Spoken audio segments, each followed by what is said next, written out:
Hello, my lovely members and subscribers. I'm getting ready to read The Bad Seed, Chapter 7. I got the book in front of me while I hold the phone. I started diamond painting the painting that I got from DPOVER from Maria Del Mar. It's the black and white that looks like my grandmother. I don't know what am I doing over here? I don't even know. And at around 31 minutes and 44 seconds, I take a drill break, and it actually says drill break. I'm probably going to do a voiceover in there to just say, hey, it's a drill break. We're taking a break here. Get up, get something to drink, stretch your legs, rest your eyes, get some water, stretch your fingers, because I switched canvases and I outlined my Moon Raven by Jeff Hoff by Dreamer Design. I outlined it in washi and I sectioned it off, and you'll get to see me do all that. And then at around an hour and like 44 minutes, Foofy decided that he wanted to come in and have a conversation, and I caught all that. So, couple of things going on here, but right now we start chapter 7 of William March's The Bad Seed, beginning at 1 minute and 30 seconds. Afterward, Christine felt relief, as though Miss Fern's certainty had dissipated her own doubts, and during the next days she went about her duties of preparing meals, sewing, and looking out for her child and her house. She went to an afternoon wedding with Mrs. Breedlove, where they both wept a little behind their handkerchiefs. She shopped for an old-fashioned hard hair mattress that Kenneth wanted for his bed. She went to a dance given by the treasurer of her husband's company for his nieces from New Orleans. She was determined to deny her fears, to forget her uncertainties, and she did so as long as she kept herself busy or was with others. But at night, with Rhoda asleep and the house so quiet that vibration and sound were magnified in her mind, her doubts came back to trouble her. She awoke one morning thinking if she did not take herself in hand, did not make a greater effort at self-control, she'd soon become as overwrought as Mrs. Daigle. It occurred to her then that if she questioned Rhoda's normality, if there were true grounds for her feeling that her child had criminal traits, she should no longer avoid the issue.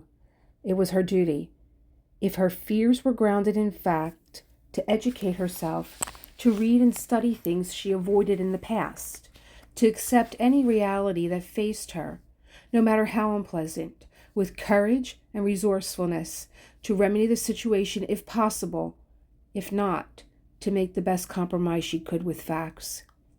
It was only through knowledge that she could help her child, could guide her with both understanding and intelligence to move to more acceptable attitudes toward more conventional goals. Her mind turned automatically to Reginald Tasker, to the talks they'd had together. She wanted to telephone him instantly to ask for his guidance, but already doubt had undermined her good sense a little, and she felt fearful at doing so, as though he would guess the true motive of her interest.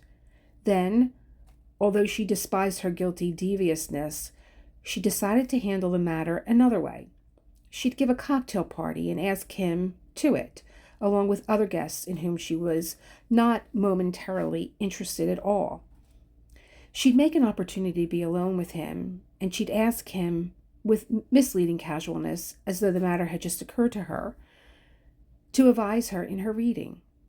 Certainly, under those circumstances, he would attribute no motive to her except the idleness of her mind. But if he did, she'd be forced into another untruth. She'd tell him she was thinking of trying her hand in a novel, now that Kenneth was away and time hung so heavily on her hands. She gave her party on the last day of June. She arranged that Rhoda stay with Mrs. Forsyte across the hall, but Rhoda wanted to come in for a little while to meet her mother's guests. Christine consented, and when the guests were all there, Mrs. Forsyte brought in the child. Rhoda was dressed in white lawn embroidered in yellow, a frock her mother had made her a few days before. She wore white shoes and yellow socks, and her hangman braids were looped back with little yellow bows. The guests were enchanted with her. She smiled her hesitant, charming smile. She curtsied in the manner Mrs. Forsyte had recently taught her. She listened with solemn intensity when she was complimented, her eyes wide and innocent of guile. She was polite, dignified, and serious, and when Mrs. Forsyte said they must leave, she nodded gravely, and, making the soft sound a contented and pampered animal makes, she ran to her mother and embraced her with calculated spontaneity. And then, smiling again, looking down in modesty, her shallow dimple plain for all to see, she held Mrs. Forsyte's hand pressed close to her thigh for protection, and left with her. When the child had gone and her guest no longer needed her attention, Christine went to Reginald and said that since that time at Monica's, when he told the story of Nurse Dennison, she found herself more and more interested in his field. She'd even read the accounts of the Ponder trial. Then, touching his arm, her head tilted to one side and lowered in gracious surrender of her mind to his, she said she'd never be reading such shocking things if he'd not first introduced her to them. And wasn't he ashamed of himself for going about town corrupting old married ladies? Reginald said he wasn't in the least ashamed. On the contrary, it was one of the things he'd boast about in his old age, or use in an expanded and flattering version in his memoirs. Behind them on the balcony, his voice coming through with shrill clarity, an intellectual young man said, "A great novelist with something to say has no concern with style or oddity of presentation. Now take a man like Tolstoy. I've just read Anna again. Tolstoy had no fear of the obvious. He allowed platitudes. That's why his work has survived." Christine said, "The last time we talked about crimes, it was about the crimes of children. You said, although I found it hard to believe, that it wasn't rare for children to commit major crimes. You said the ones destined to become famous in their field almost always began young. Were you serious, or were you taking advantage of my innocence?" "Well, I never thought of Tolstoy as dealing in platitudes. Dickens, yes, but hardly Tolstoy." Reginald said he'd been serious indeed. There was a type of criminal he was particularly interested in. The type was his specialty, and for a long time now he'd been clipping and saving reports of cases and making notes for a sustained study of the type. In this sort of criminal, which seemed different from all the others, there seemed to be as many women as men, which was unusual to begin with. His type, if they weren't too stupid or too unlucky, ended up as murderers on a grand scale.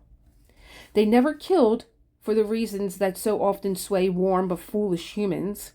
They never killed for passion, since they seemed incapable of feeling it, or jealousy, or thwarted love, or even revenge.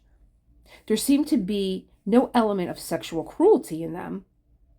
They killed for two reasons only: for profit, since they all had an unconquerable desire for possessions, and for the elimination of danger when their safety was threatened.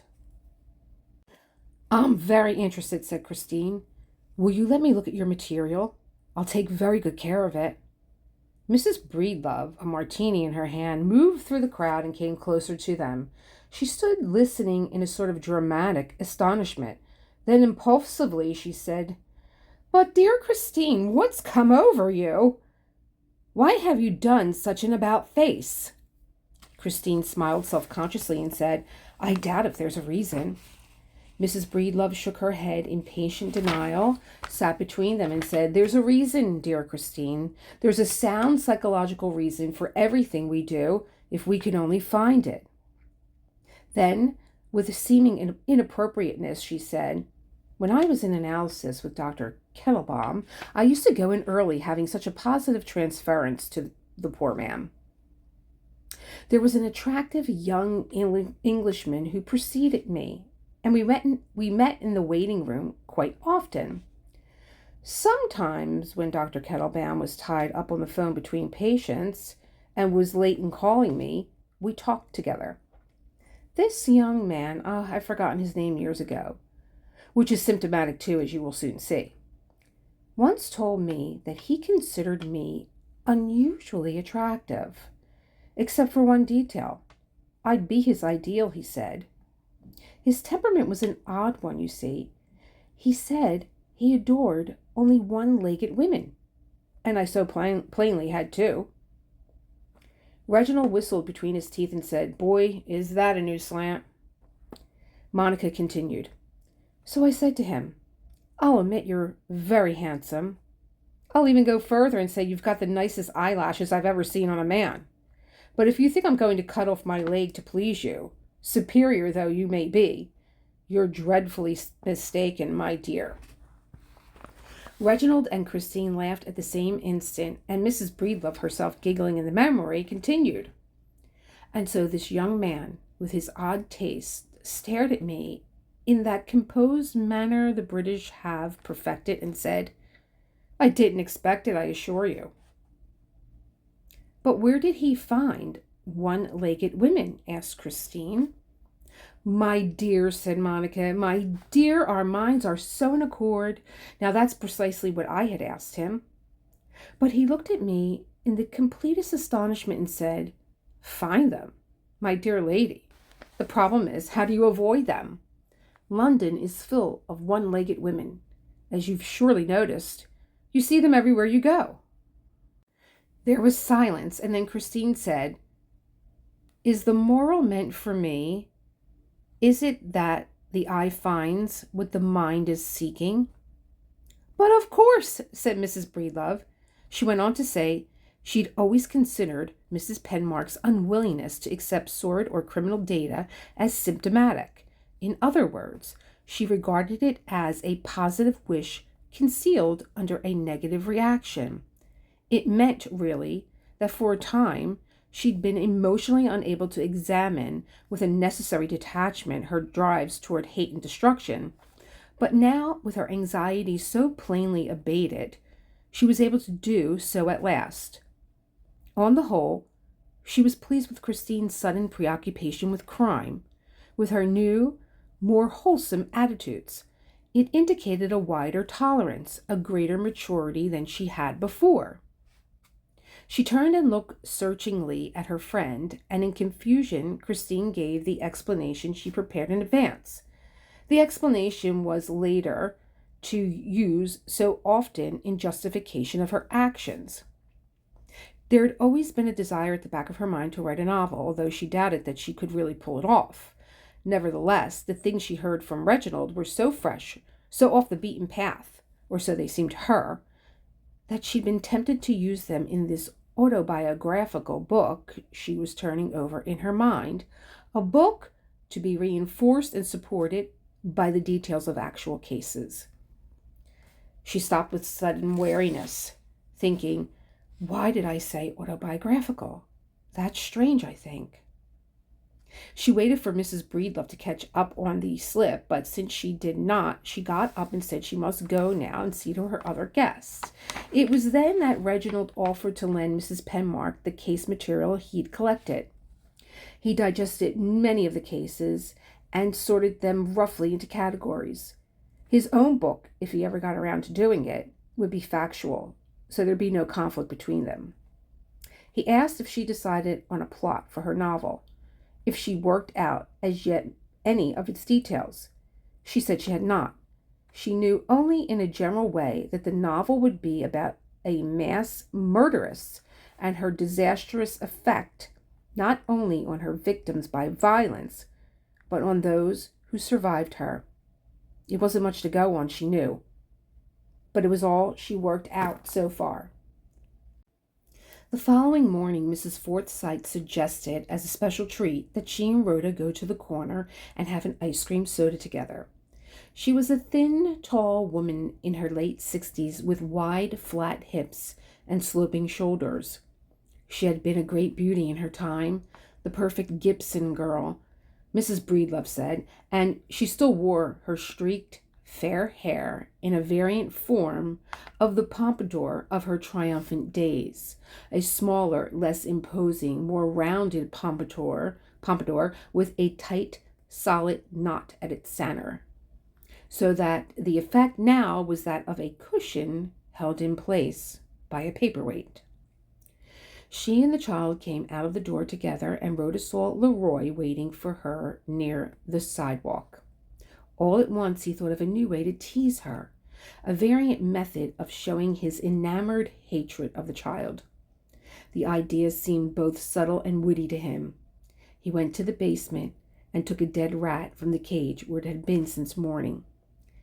He tied a bow around the rat's neck and put it in one of the Christmas gift boxes he'd saved.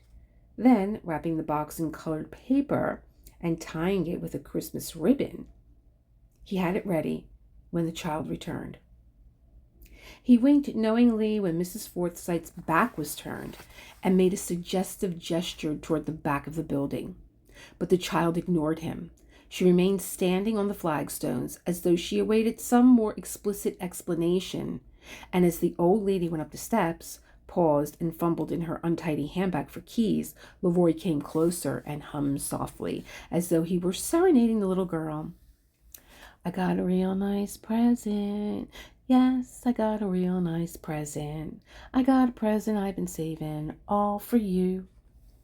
Rhoda nodded, and he went to the basement, standing inside the door where he couldn't be seen.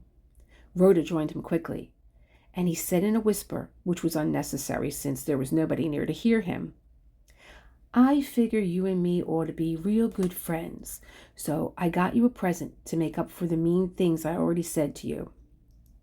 When I seen this present I'm talking about, I thought of you right away. I said, that present sure makes me think of Rhoda Penmark. What is it, Leroy? What did you get me? Open it. Just open the box and see. The child opened the box.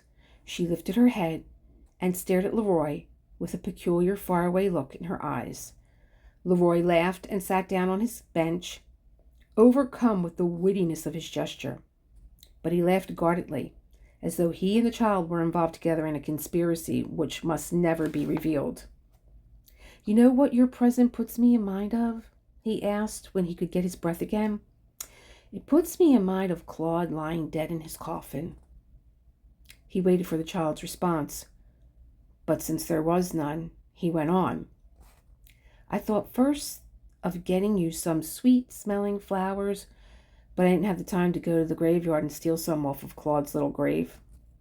Rhoda got up, but Leroy, catching at her hand to detain her, said, Tell me one thing, now that we're good friends again. Did you find the bloody stick you washed off so good? If you didn't, you sure better hurry up and find it. I might get mad with you again and tell the policeman to go look for it. That afternoon, Reginald called at the Penmark apartment to leave the case as he'd promised. Clipped to each case was a digest of its particular contents, and often his own comments too. When he'd gone, when Rhoda was in the park reading, Christine took up one of the folders and read 3 cases marked, Young, Simple Situation, Offenders Not Too Bright, Caught Early. Raymond Walsh, a 16-year-old boy, shot his even younger friend to death for a few dollars.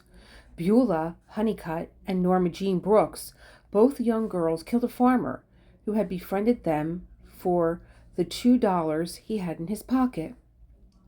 Milton Drury murdered his mother and set her on fire for the money she carried on her person. There was a note in Reginald's handwriting attached to the folder that contained, as he said, these simple and in a sense relatively wholesome cases. They'd all acted with the greatest stupidity. They'd all been caught young, perhaps at the beginning of their careers. Greed, he felt, was the driving power behind them all, the common denominator of their kind. None had any conception of human morality. None was able to understand loyalty, affection, gratitude, or love. They were all cold, pitiless, and entirely selfish. Perhaps the general type could be seen more clearly in these simple kindergarten cases than in the more elaborate cases to be dealt with later on. Mrs. Penmark sighed, lit a cigarette, and put the folder down, leaving the other cases in it unread. She went to her window, knelt on the seat there, and looked for a long time at the green, untroubled street, the trees shimmering in the hot sun of July. Then, coming back to her chair, she read again. These were cases concerned with more experienced practitioners, people who were perhaps more intelligent than the first group, but not too much. At least they'd been lucky for a time, and they were perfecting their various techniques when caught. Tilly Klimek of Illinois poisoned 5 husbands for their insurance. Houston Roberts of Mississippi murdered his 2 wives and one of his grandchildren for the profit involved in their deaths. He tried to murder a second grandchild, but she recovered and he was caught. Daisy Delmecker of South Africa was a poisoner for gain on a major scale. She was executed at last for the murder of her son, whom she insured for $500. Mrs. Penmark put the cases away in her desk, went to her back window, and called her daughter in for lunch. Rhoda walked slowly out of the park, but as she passed the basement door, Leroy stuck his head out and said, "When the policemen find that stick and make it turn blue, they're going to put you in the electric chair. They're going to fry you out real slow. You ever seen your mama cook bacon and watch it shrivel up? That's what you're going to look like in that electric chair.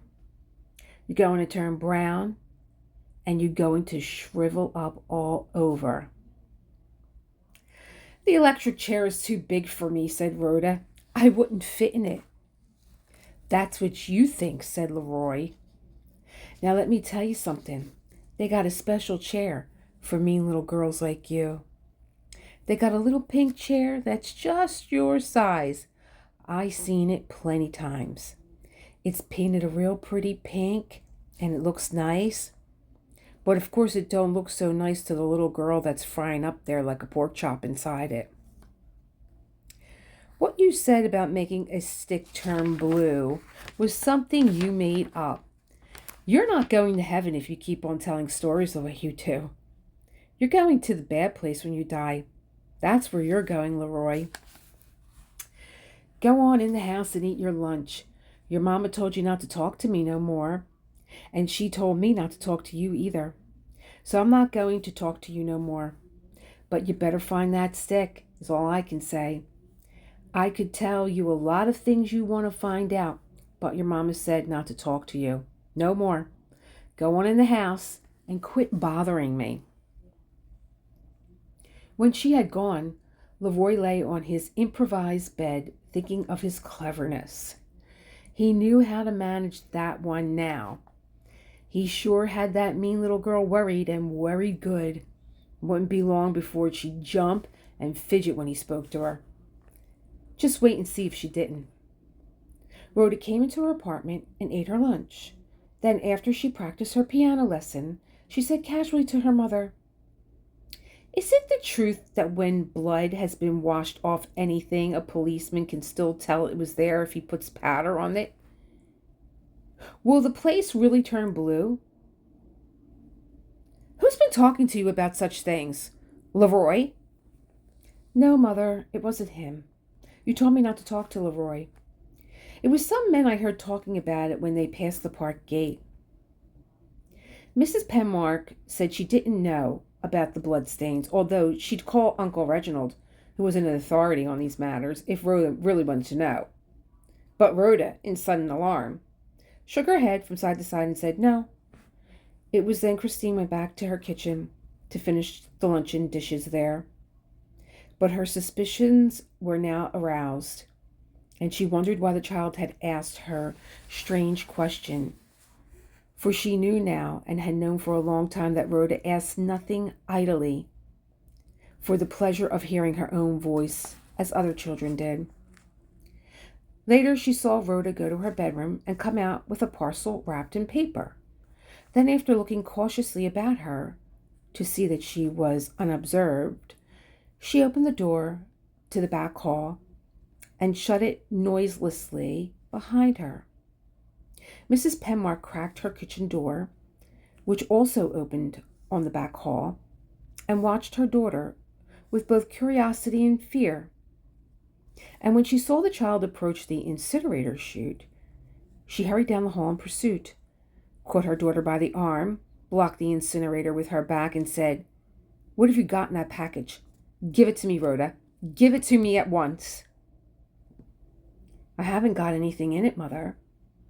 "There's something in it you wanted to burn. Give it to me." She took the parcel from the sullen child. She guided her back to the apartment door, but Rhoda pulled away from her in unpredictable panic and suddenly began biting and kicking like some insane trapped animal. In her surprise, as the child's sharp teeth sank into her wrists, Mrs. Penmark dropped the parcel and Rhoda snatched it and ran down the hall. She had her hand on the lid of the chute when her mother caught her, and again Christine wrested the package from the struggling child.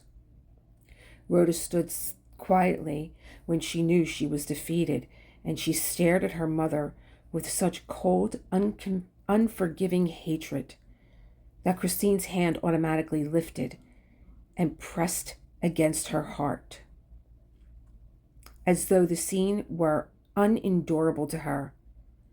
Then, making the little primitive animal sounds, the child flew at her mother again, as though she'd lost control of all her senses.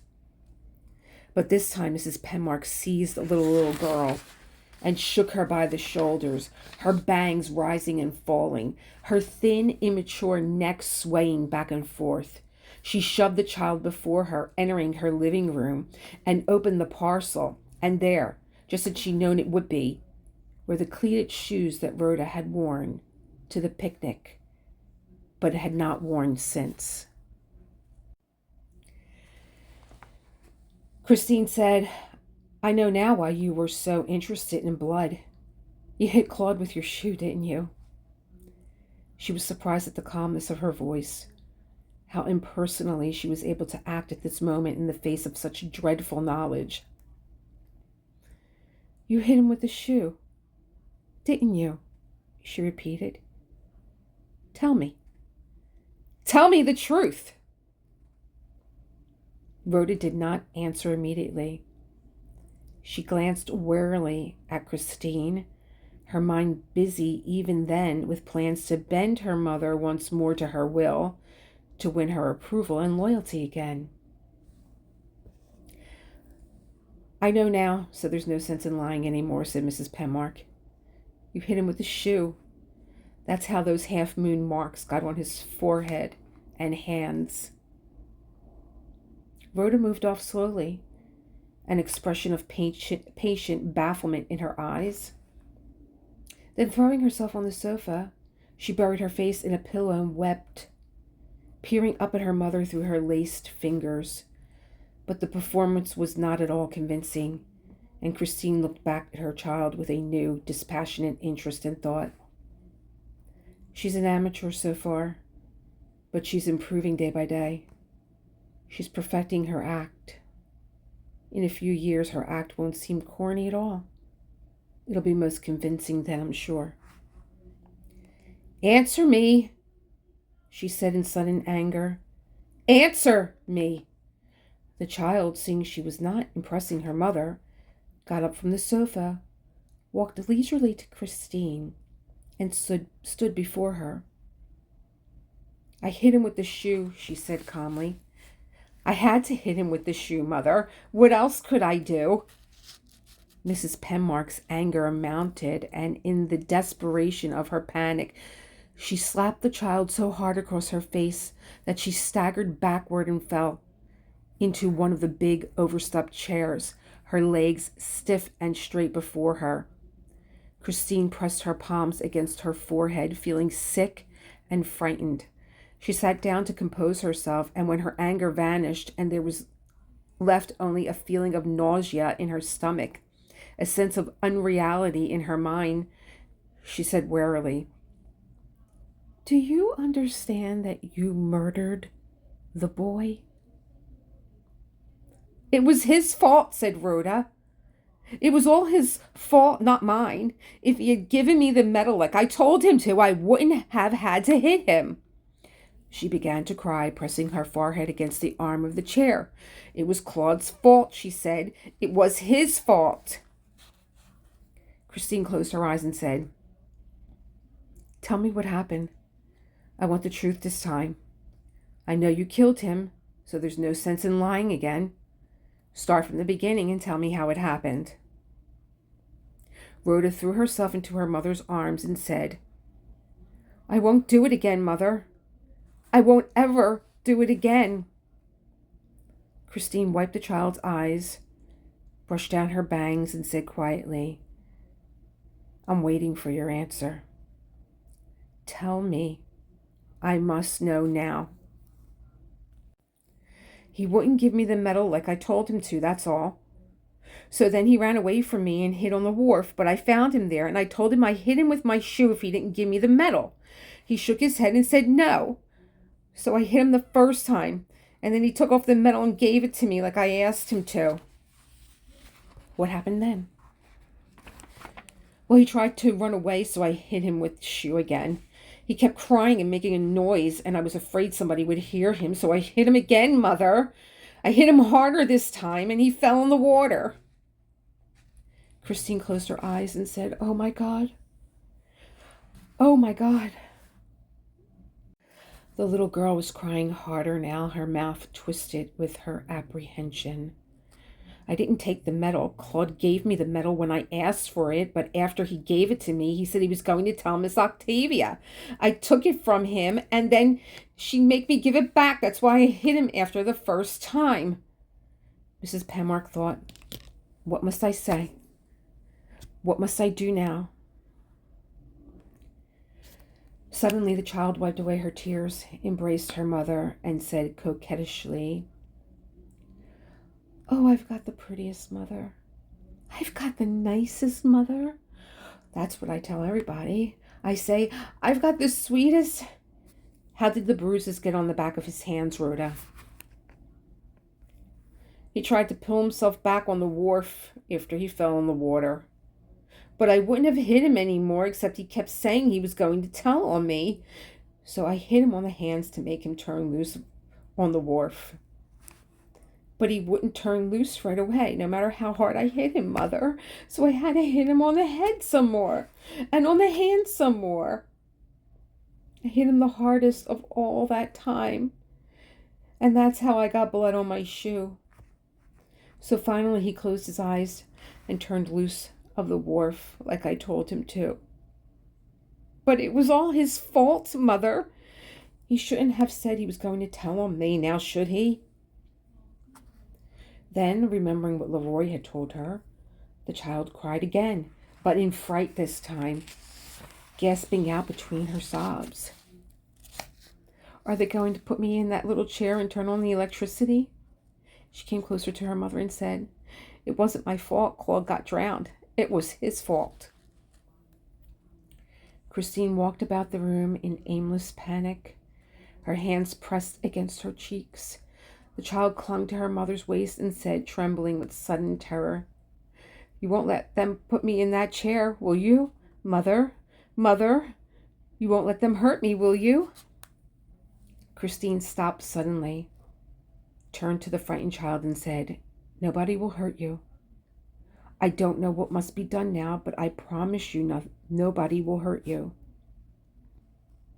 In relief, the child wiped her eyes. She smiled in her old manner, her dimples showing effectively. She went through all her charming antics for her mother and said at length in her small, ingenious voice, "If I give you a basket of kisses, what will you give me?" "Please," said Christine, "please." "Give me the answer, Mother. If I give you a basket of kisses, what will you?" "Go into your room and read," said Mrs. Penmark.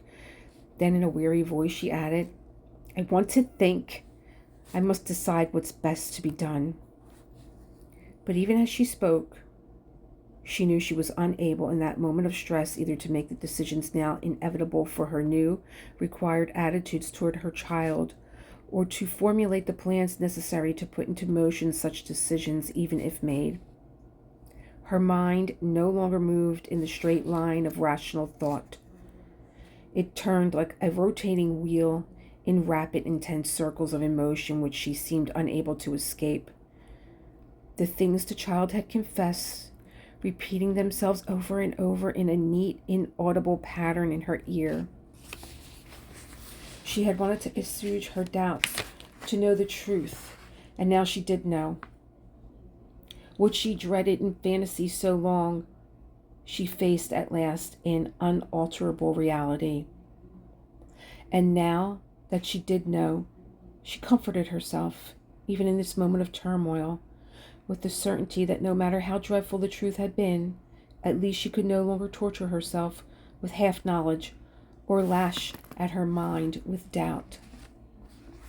After a time, she came into the child's room and said, "Why don't you go into the park and play? I want to be alone. I must think what's best to be done for all of us." She added as Rhoda nodded, smiled, and approached the door, "You must promise me you won't tell anybody else what you've told me. It's very important. Do you understand?" "Do you?" But seeing the tolerant, contemptuous look in her daughter's eyes, she suddenly felt inexperienced and a little gauche. Her voice wavered and ceased, for she knew her warning only betrayed the depth of her own amateurish ineptness, that there was no chance whatsoever that Rhoda would needlessly reveal what she'd done.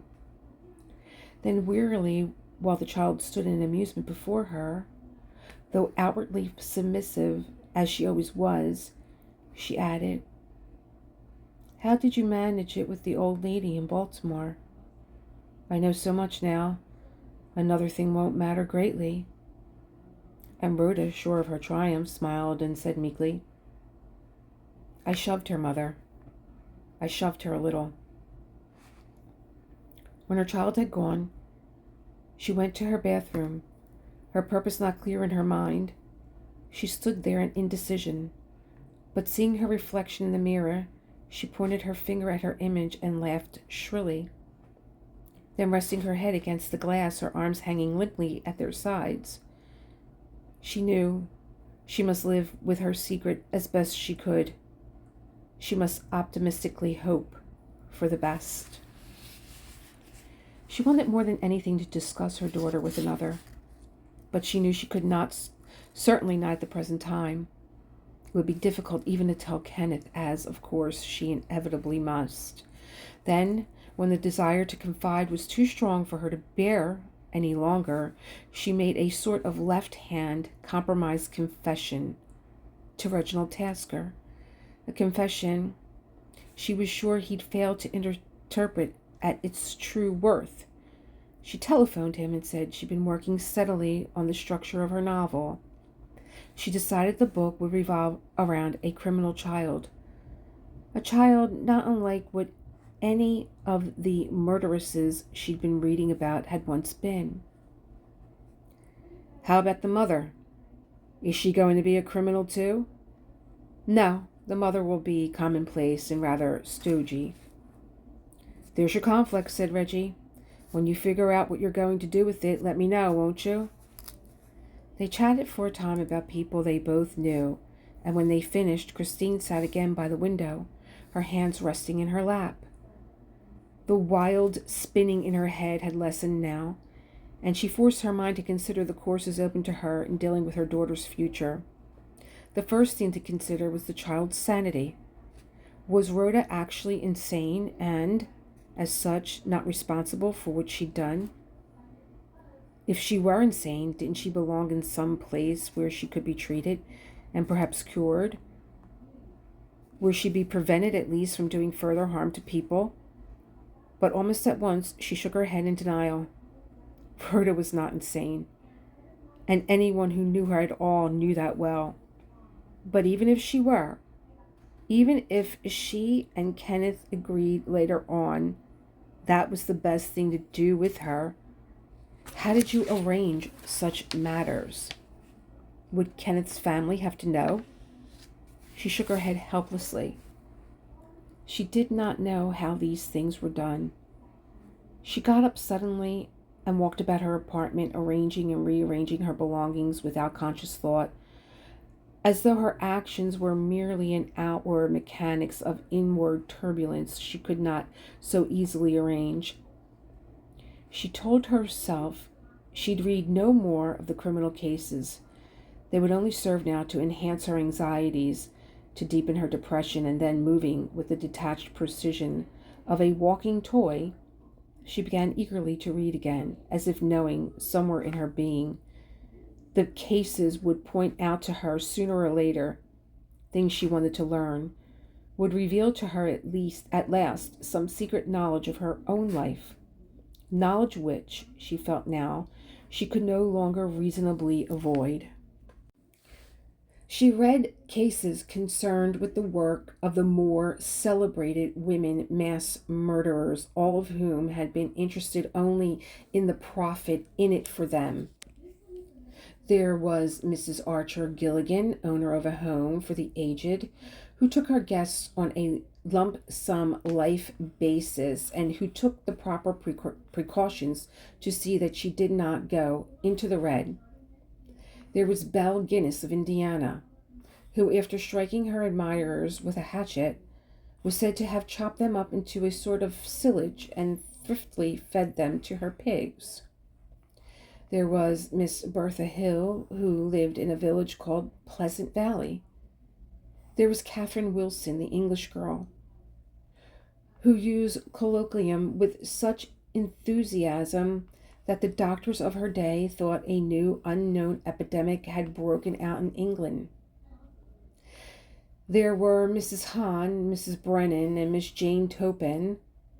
There was Susie Ola, who, almost unaided, practically wiped out the male population of 2 Hungarian villages. There was a series of cases involving the male mass murderers, but she read only one of them. Albert Guy, the Quebec jeweler, blew up a plane and the people in it to collect the trip insurance he placed on the life of his wife, one of the passengers. There was a note attached to the Guy case. In Reginald's opinion, he leaped with his 23 victims into the ranks of the distinguished mass murderers not through merit, but through accident. Compared with such outstanding artists as Alfred Klein, James P. Watson, or the incomparable Bessie Denker, he'd been fumbling and foolish indeed. Mrs. Penmark laid aside the folders, stood beside her window that overlooked the park, and said in a puzzled voice, Bessie Denker. Bessie Denker. Where have I heard that name before? She toyed with the cord of the Venetian blind, and after a moment her lips, as though functioning without the prompting of thought, shaped the words. Bessie Denker. August Denker. Emma Denker. And there was an old lady we called Cousin Ada Gustafsson. In sudden panic, she called Rhoda in from the park, and when the child stood before her, she said harshly, Take the shoes and put them in the incinerator. The child moved away to obey her, and Christine called out in a shrill, agonizing voice, Hurry! Hurry, hurry, Rhoda, put them in the incinerator, burn them quickly. She stood beside her door, watching while the little girl went down the hall, lowered the chute, and dropped the blood-stained shoes into the furnace below. Chapter. Wow. That chapter went by very quickly. And there's about an hour left, and I will play music. The last 4 minutes of this audio was a conversation that I had with Foofy. Foofy, maybe it's not, maybe it's more like the last, where does it come in at? Maybe, I think it's like 4 minutes or maybe even longer, but Yeah, Fufi was sitting beside me, and he was just talking away, and I was answering him, and it comes in. I am going to get all the washi tape on here and sectioned off, and so it comes in at. I'm coming to the. It's like the last 2 minutes of me finishing the first square, where Fufi is just talking and talking and talking. It was very sweet. And he wanted to go outside. And I have a few other messages on there about tomorrow's live, Friday, if this goes up on Friday. Friday's live for week 4 of the Witch event. And make sure that you get week 5 in, your progress in, by Saturday midnight. And I think that's it. I think they were just like the two, in case you don't go any further, in case you turn the music off. It was just a reminder about Witch. And also, I put a post up first for my members about the Diamond Art Emporium special sale. And you guys get it first. It's the holiday witches that you get first before it goes to the public on Friday. And on Friday, everyone else gets a 15% discount, but you will be getting a 17% discount. So I hope you guys saw that. I'm a day behind, like most of you know, that were on the Raven event yesterday. And I thought today was Wednesday. And so I thought, oh, great, my members are going to get the event on Wednesday, and then my subs will get it on Thursday. No, my members got it today early in the morning, and the subs got it later on in the afternoon, but it's there, 17% off, and you get first dibs on the holiday witches, because Ren is thinking about a winter event, but he wants it to be small and more intimate, and I think the only way that he can do that is if he's not going to produce as many of the canvases. So there was a big learning curve for all of us on this first event. This is my first event, also, not just Diamond Art Emporium. And even though I'm having a private member event, I learned a lot, and it's still a lot of work. I don't know that I would ever do a sub event, but the beauty of it is 5 weeks, $4.99 for the month is pretty awesome. And it was a really nice first class about meeting your edges, and those videos will always be under lock and key in the members section. And that's why I wanted to start my Moon Raven by Jeff Hoff here, and get the first square done. I might work a little bit more now, it's still early, but I think that this is also an awesome canvas to work on while reading the Bad Seed. So I started with the grandmother one, and I ended with the Moon Raven. I'm gonna let you guys enjoy some music. It was nice chatting with you. Get ready for chapter 8.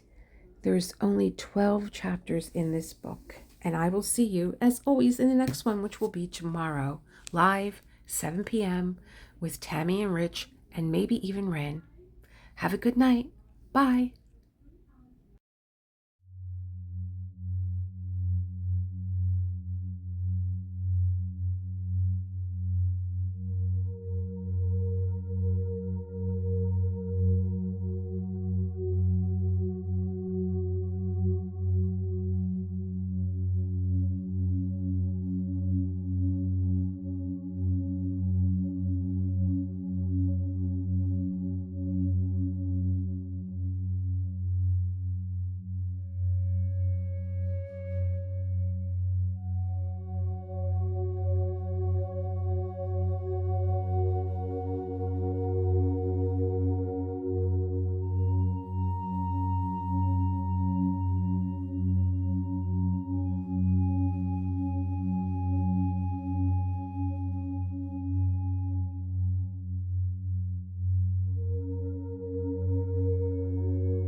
Dad?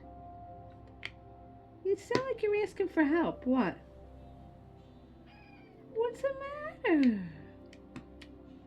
What? I just gave you treats so that Mommy could get done her painting.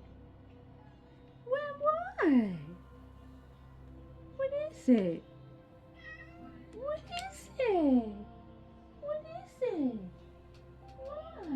You're such a good boy. What? You want to go out in the yard? Is that what's going on? He let you in? The troublemaker, he's in there, he's singing. Oh, there's some more here. Okay, so let me just take this one off. All right, we're going to go now. Because I have to read. So, I'll read, and you can go sit out in the yard. And then, I'm not going to take it right now. Right now, I'm going to take you. I swear by God. I swear by God, I'm going to take you out. You're so pitiful. I know, you got birds to watch. I know, you're making me rush. You are. What's going on? This is supposed to be meditation time for my subscribers. He's singing. The other one next door, she's got the radio blasting like a DJ. I'm like, I came in my room to diamond paint. They all decided I want to hear music. All right, we're going to go out in the yard. We're going to go read this story, okay? We'll go read the story. Huh? Want to read the story with Mommy? Okay, so he's like, get up. When Foofy headbangs you, it's like your limbs are coming off. All right. Okay? When he head bumps you, oh, he's got a head like a bowling ball. You got a head like a bowling ball. Nobody would believe what goes on in this house. All right. I will see you tomorrow, because tomorrow is Friday. I got everything confused. I thought today was Wednesday, and you guys told me that yesterday was not Tuesday after I was on my live. 5 Fridays and Wednesday, you think I would know what day it is. I didn't remember that yesterday was Wednesday, and I'm like, oh, I'm going to give my members the code early, because Ren, I woke up to Ren's email, and he's like, the Santa shop is open. You could get, anytime you want, you could post this. And I was like, oh my gosh, this is great. It's Wednesday, and I can give it to my members early. No, everybody's got to get that code. So, but you guys did get a jump, because I really don't know what's going on with these canvases. I really don't know how many are going to be made. And, but my members got to jump on that early. So, okay, it's time for everybody else to get, like, at least, I would say at least 12 hours. What time is it? I can't tell because I got the phone here. All right. So oh wait, John just told me it's like almost 2 o'clock. So I'm going to put the code up for the rest of the Elisa Marie Designs family. But my members did get it early. Like I said, membership has its privileges. I'll probably get a copyright strike for that one. And I'm going out in the yard with Foofy, and I'm going to read The Bad Seed. You'll probably hear a bunch of birds in the background. Chapter 7. I'll see you tomorrow for the live. A lot of prizes. And for those of you that did my Raven event, I know we didn't get a chance to talk about it because I actually thought I was going to do my Raven event in like under an hour, and we were going to go to Discord. Saturday is going to be dedicated for me to handle all the technical issues that I have. I have got to get that under control. Please, if you want to be a part of anything on my Discord, use the Discord link. I'm going to put it in. And